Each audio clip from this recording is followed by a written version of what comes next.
One of the biggest questions that people have these days is how big is the reward of a particular deed? How big is the reward of praying at night? How big is the reward of doing Hajj? How great is the reward of feeding somebody?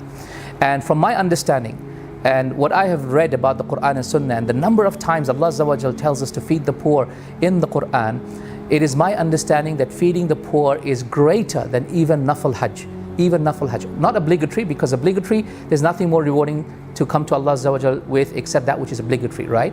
But anything which is not obligatory, I believe that feeding the poor is actually more beneficial than Nafal Hajj. In fact, we find that Ummul Masakin, and that is Aisha radiallahu ta'ala anha, it was reported that she used to love to feed the poor so much that she was one day moving her mattress that she used to lie on the side she found one single grape, which had become half a raisin, almost, because it was dead and dying from the heat of Medina. So it was half a grape, can you believe it? And she went and she found a poor person and put it on the person's plate, and the person ate it.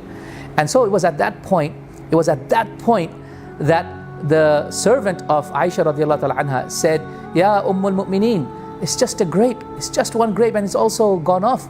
He said, how many atoms of good are in it? And then she recited the verse, وَمَنْ يَعْمَلْ مِثْقَالَ ذَرَّةٍ خَيْرًا يَرَهُ, and whoever does an atom's weight of good will see it. And so that is how we should think. How many atoms of protein are there in that food? How many atoms of carbohydrate? How many atoms of food particles are there? Allah will give us reward for every atom. And so may Allah Azza wa Jal make it unbelievable number of atoms in that food that we're giving away, and may that be in our book of deeds on the Day of Judgment. And that is the way to look at it. How many atoms weight of good are in it? Do you see how she did not belittle even one grape? In the same way, it was reported that Abdullah ibn Mubarak radiallahu ta'ala anhu, one of the great scholars of Islam, who was a scholar of hadith and also a mujahid, someone who used to fight in the cause of Allah, he was very charitable. He was taking a lot of his students for Hajj with him once.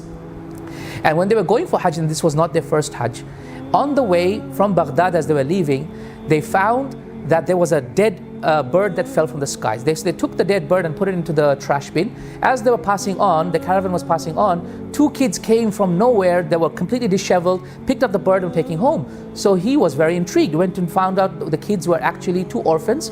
Their father was killed, their money was taken wrongfully, and they were now hungry for many days. They had nothing to eat. They were about to eat a dead bird. What did Abdullah ibn Mubarak say to his servant? He said, "Oh, so and so, how much money do we have?" We said, "We have 1,000 dinars. He said, "Give 980 to so and so and leave 20 for us. That'll be enough for us, for I believe this deed is more rewarding than the Hajj that we're about to perform."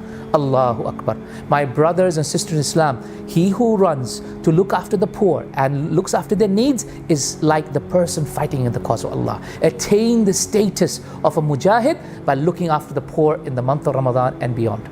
Allah wants you to turn to Him through the gifts that He gave you by recognizing them and making them into a charity, converting it into something charitable. You have expertise, use that to serve a few people for the sake of Allah. I know most of the doctors that I know, there are some patients whom they will just treat for free. Why? Because they know this person may be struggling, or this person is so and so, or whatever it is, or I have a policy, and so on. So they do good. Use your field, whatever it may be, not necessarily a doctor, whatever it is, to do good. But at the same time, try to have a finger in every pie in a positive way.